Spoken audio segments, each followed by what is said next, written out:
What's up, Panthers Nation? We're back with the preview video for the Carolina Panthers versus the Arizona Cardinals in Glendale, Arizona. So, what I'd like to see today, number one, I want to see everybody stay healthy. That's always the number one goal. Every time you go out there. Number two, let's get rid of the 1945 West Coast offense, North. It's not working for us. Stop using it. Use something different. When you can't make a fourth and inches with the game on the line versus the Tampa Bay Bucks, clearly it's not working. Do something different. Third, let's get that ball spread around to people other than people named Christian McCaffrey. He was involved with literally almost every play out there in that Tampa Bay game. Literally every play. And the dude needs rest. Norv said it as well. I agree with him. Let's get this ball spread around. Let's move it. Let's move the chains. I'm tired of these third down conversions that just shoot us in the foot, kill drives. I had somebody tell me that if we don't make it on second down, we're not making it at all. If that's the case, what are we doing on offense? Because clearly something's not right when that happens right there. You haven't even made it to third down. And clearly, if it's not working on second down, what? I don't know, y'all. Y'all tell me about that one right there. But I need Dante Jackson to stop taking plays off and to start focusing. I need to see that today. I need to see this defense come up big in the red zone. Arizona's been struggling in the red zone. We all know it. It's been a fact. It's out there. Every news media knows it. Arizona's been moving the ball down the field, but as soon as they hit the red zone, they get stuffed. And they put up field goals. Let's not turn this game into a game of field goals. You know? That's the Tampa Bay Bucks games.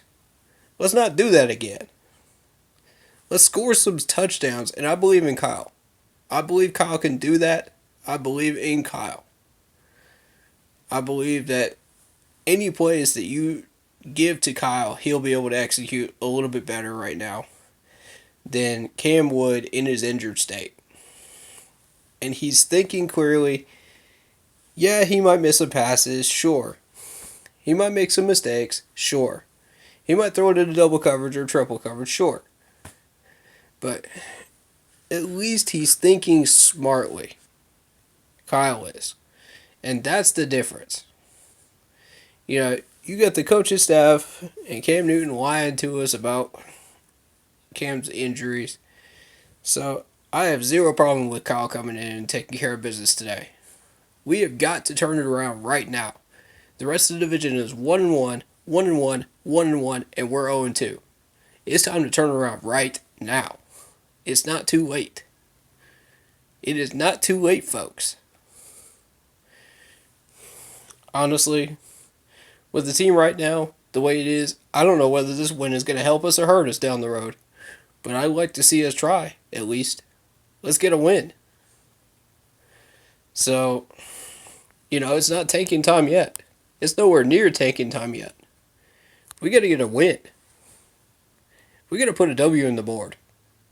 I don't care how we do it. I don't care what way we do it. As long as it's legal and we go out on the field and take care of business and we execute. Stop shooting yourselves in the foot, offensive line. And if I see Darrell Williams out there as a starter, I'm going to be royally mad. Because there's no reason why that man should be starting when we have Greg Little back. No reason at all. He's not a left tackle. Stop grooming him to be a left tackle. We need left tackles. How about draft one? How about pick one up in free agency? If we're really that desperate for one, we have the cap room.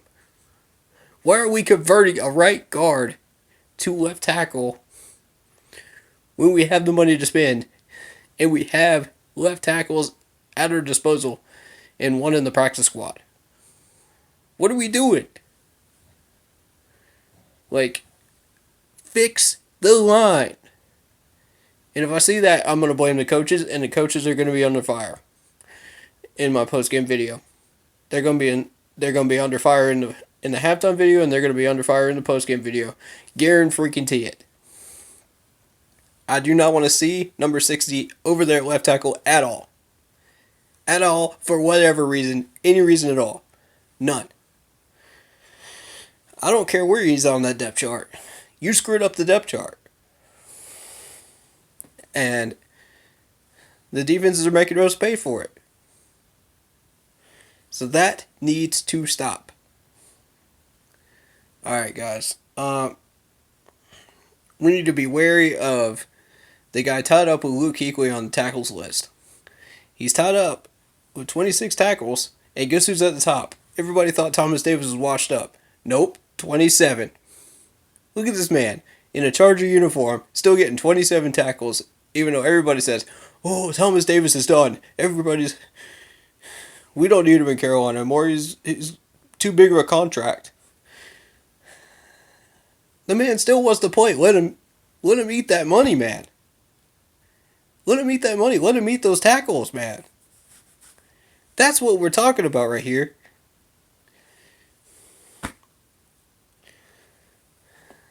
It is a crying shame that man is still not in a Panther uniform racking up those tackles for us. He might have even had an interception or two in these two games. You never know. Man, my point being, we need to get this win. The defense is holding up their end of the bargain.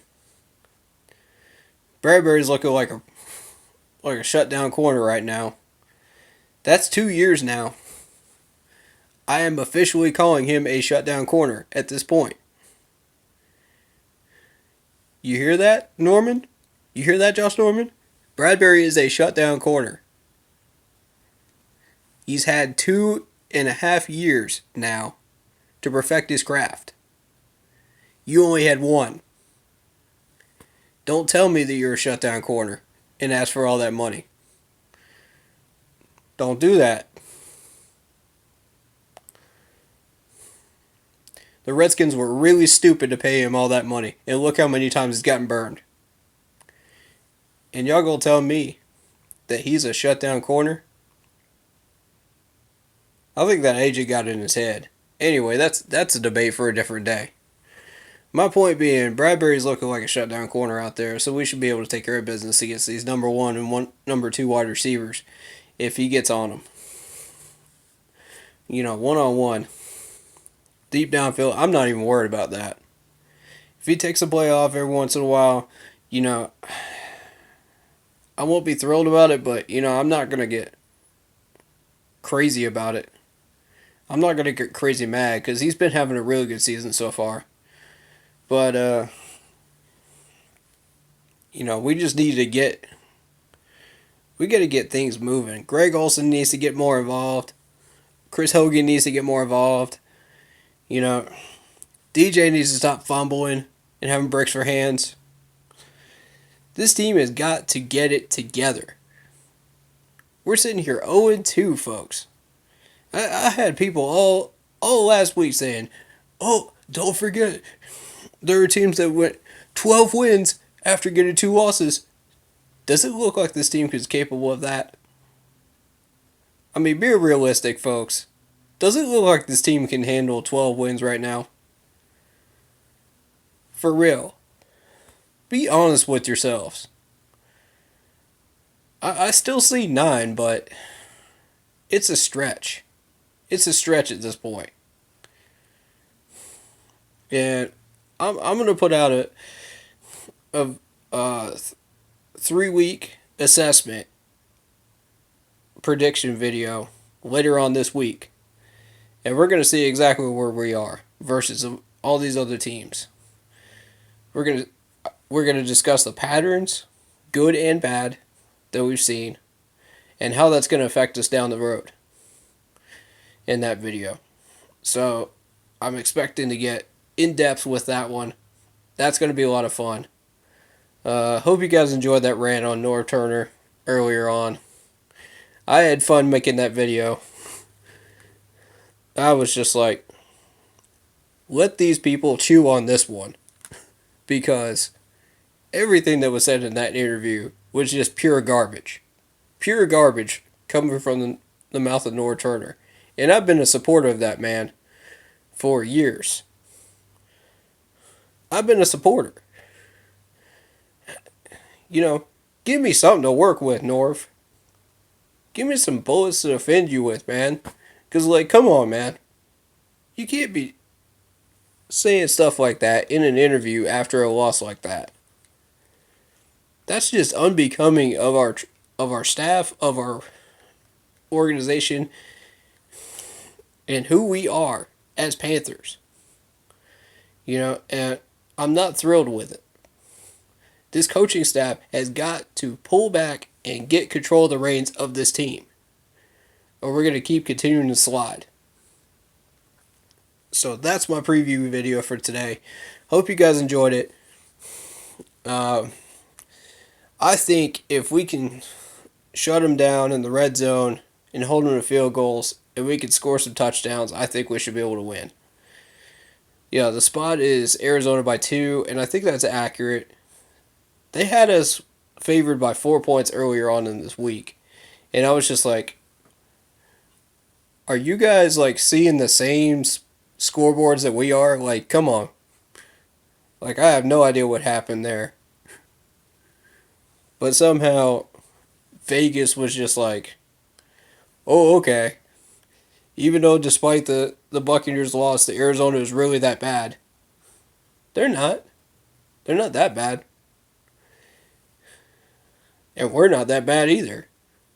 We just got to get our team together. You know? We are built for 9 wins. We're not built for 12. I'm going to repeat that again for the people in the back. Because I don't think they heard that clearly enough yet. And for everybody wanting us to sign Kaepernick, I'm not even going to address that right now. I'm not even going to go into that. Y'all already know my thoughts on that. You saw my video from before. You know, so we're not even going to go there. Plus, Ron said he didn't even want to sign a veteran anyway. So let's not even dive into that. Let's focus on us right now. Who we are right now. Can we change? Can we fix this team? Can we go forward and get some W's? We'll find out today. Today's the telling day for this team. We either lump it or we get some W's. The choice is yours, Panthers. Make your choice. And make it a good one. Think carefully about what you do on the field and execute. And hopefully, we'll see a win out of this yet. Keep pounding. See you guys at halftime.